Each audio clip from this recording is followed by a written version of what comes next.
What's good YouTube, Ben here, welcome to the next video on the channel. In this one, I'm going to give you my next Steel Path viable build on Warframe. This is going to be for Atlas Prime. This is a rebuild thanks to the latest update. Let's get into this. Right, okay, so Atlas Prime was one of the Warframes that got buffed recently in the recent update because his Landslide Fist, so his first ability, has been made a separate weapon. So we're going to go through both my new build for Atlas and my new build for, at least the build for Landslide Fists. So, we'll go for Atlas first. I'm rocking Growing Power as the Aura mod, so on status effect with weapon. Squad increases personal ability strength for 25% for 6 seconds. We've got Umbral Vitality for 180% health, plus 19.8% tower resistance, and of course it gets enhanced by the other mods in the set. We have Umbral Fiber for 180% armor and plus 19.8 tower resistance. Umbral Intensify for 77% ability strength and 90.2 tower resistance. Of course, all of these together are being buffed because of them being part of the same set. Fleeting Expertise for 60% ability efficiency and negative 60% duration. We've got Health Conversion for Health Orbs grant 450 armor stacking up to 3 times, taking damage will consume and stack after 3 seconds. Blind Rage for 99% ability strength and negative 55% ability efficiency. Hunter Adrenaline, convert 45% of damage on health to energy without shields. Ally Vanguard imitates health and companion damage, but that doesn't really matter too much. And then Augur Secrets for 24% ability strength and 40% energy spent on abilities is converted to shields. So, we've also got Arcane Battery in one of the Arcane slots. So that's rank 5, gain 0.030 maximum energy per armor point up to 1000 energy. And Arcane Blade Charger, I've only got it rank 2 on primary weapon kill, 30% chance for 150% melee damage for 12 seconds. So, we're primarily going for a strength build over everything else. So, 300% strength, 100% range, 105% efficiency, and 40% duration. Next, we'll go over Landslide Fist Prime. So we've got Landslide as the stance mod, which of course is the only one you can use for this. So bash enemies with an explosive sliding punch, repeat up to 3 times for a combo attack. Each hit in the 3-punch combo increases the radius of the attack. Energy cost is reduced with each hit of Landslide. Install mods on Landslide Fists to boost stats. We've got Prime Pressure Point for 165% melee damage. We've got Galvanized Steel for 110% critical chance times 2 for heavy attacks, which doesn't apply to this. And on melee kill plus 30% critical damage for 20 seconds stacks at 4 times. We've got Galvanized Reflex for 50% heavy attack efficiency, which doesn't matter for this, but the part we do need is on melee kill plus 20 initial combo for 20 seconds stacks at 4 times. This keeps your initial combo going. Galvanized Elementalist for 80% status damage and on melee kill plus 30% status chance for 20 seconds stacks at 4 times. Blood Rush for 40% critical chance stacks with combo multiplier, which is why Galvanized Reflex is so good, because of Blood Rush. Organ Shatter for 90% critical damage. Virulent Scourge for 60% Toxin and 60% status chance, and Vicious Frost for 60% cold and 60% status chance. So we're going for a viral build, even though we're not running Slash. Trust me, it works. We've got Melee Exposure on here, so on ability cast, gain 60% corrosive damage on melee strikes for 25 seconds, stacks up to 240%. Now, because this is an ability to activate with this, you will always cast Corrosion as well as Viral. So not only are you using Viral to cut through health, but using Corrosion to cut through armor. So it works really well for this weapon. It's got 73.5% critical chance at base, but of course that then gets amplified by by Blood Rush to make it basically 100%. And then of course 3.8 times critical multiplier, which doesn't sound that good, trust me, works great.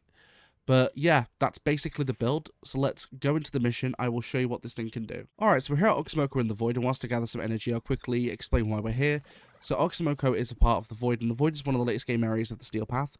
So whilst you're here, you're dealing with the Corrupted, you're dealing with enemies with just health, enemies with health and shields, and enemies with high armor, giving you a more varied example of what your weapon / Warframe, or in this case, both, can do. So, let's jump in. Now, I've also subsumed Gloom on him to keep him alive as well. But as you can see, instantly start, and we instantly start going ham on enemies. As long as the enemy is here, this Oh, tower hello. is useless to us. Now, of course, because of the build, if I need extra energy, all I have to do is just get damaged, and then get energy back this way. That activates Gloom, and Gloom has a 95% slow rate with this setup as well. But as you can see, we are pretty much one-shotting most things. Where is he? And of course, because it's a partial radial attack as well, any enemies that are close by will also get hit by the attack. So you don't have to worry too much about enemies not being hit.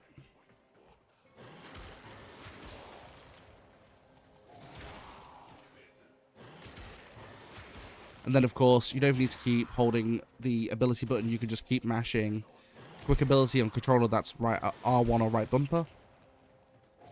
But basically, we can go ham because we have the ability to get back energy at massive amounts if necessary. Boom. And we need to go up. Stay focused. There's a Boom. There you go. But essentially, this is just a build now where you could use your melee weapons, your primary, secondaries, whatever if you want to. But Atlas now has the ability to just basically go ham with his abilities, and you hit ridiculous crits. Like, considering the combo multiplier as well, because that's going to be on screen, it's a little bit different to keep it going than a normal melee weapon, because it does drop quite quickly. But because you're able to take out stuff extremely fast, it's not really that big a deal. So like it went down to 6 times, but it will stay there for a bit. And then if you don't one-shot, you're usually two-shot. Now, as you can see, we're slowly running out of energy, which isn't a problem, because we can just get it back. So I'm going to sit here a minute. I'm just going to let this guy hit me through. And as I take damage, I'm going to drop Gloom. As I take damage, I will get my energy back. So, not a big deal. And then I can just crack on with what I'm doing.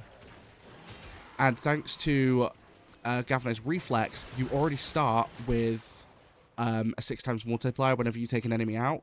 So it's not as if you have a low multiplier whereas you start. So you're going to keep it going, and it'll stay running for a lot longer.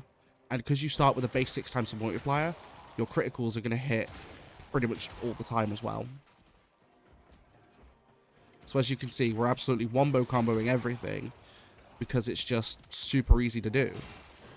We'll go ahead and do that. Boink, that takes out both. But as per normal, I'll stay in the mission long enough to get to the Acolyte, just so you guys can see what this does to Acolytes. Spoiler alert, works really well.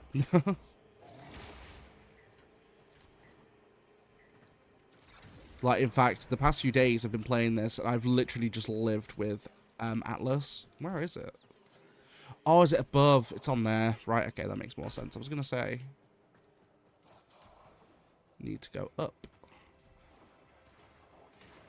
There we go. There's a heavy unit approaching. I hate having to go up to the top on this level. Or should I say this tile set, rather.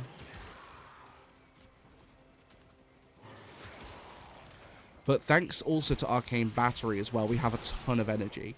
Now, another cool thing as well is you can swap Hunter Adrenaline for Equilibrium, which will give you health, swap health orbs to do energy and energy to do health. My only problem with that is I don't find it as consistent. You can choose to do it if you want. I just don't find that it works as consistent for me. But again, that's entirely up to you if you want to do that. So, but I wanted to point that out before someone puts it out in the comments, because it is something you can do if you want, but it's not something you desperately have to do, because as you can see, the build works fine as it is. Plus, because, again, once you've started taking out enemies, you're consistently going to be taking them out. So odds are energy orbs are going to drop anyway, but if necessary, you can take some damage and get your stuff done that way too. Here we got Violence. That's perfect, actually. I'm going to mess Violence up. So 1, 2, 3, 4. And he's done. That takes out Violence. That takes out any Acolyte, to be fair. You could take them out extremely quickly before they even have a chance to do anything. Because when they spawn in, it only takes them a few seconds to regroup and then figure out where you are. Figure out what they should be doing to try and counter your Warframe. But you can take them out fast enough. It doesn't matter. But this is how good Atlas is now. I'd argue he's my favourite frame at this point, just because of how fun he is to play. Like, you literally run in with your fists, wombo combo everything, and just have a fun time. But let me know what you think of Atlas thanks to the new update in the comments down below. Don't forget you can also support the channel completely for free just by liking, commenting, and subscribing. It really does help that YouTube algorithm. Don't forget you can also support the channel even further by becoming a channel member from as little as 99p per month. And don't forget I do live stream. When I go live here on YouTube and over on Twitch and on Kick. My streams here on YouTube are in the shorts form feed, some more for mobile. If you want to catch the exact same streams at the exact same time in full 1080p, feel free to join me on Twitch or Kick. Those links are in the description below.